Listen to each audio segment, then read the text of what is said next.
Here's another view of the upper downtown area on my train layout. Most of these buildings were seen previously. There's the record center for the city, an ornate building. Plus we got the office building with the executive patio on the roof, near the rooftop.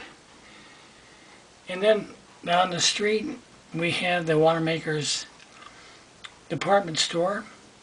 And here's Hotel Warrensburg, an old hotel that is still standing. Has lace curtains in the windows.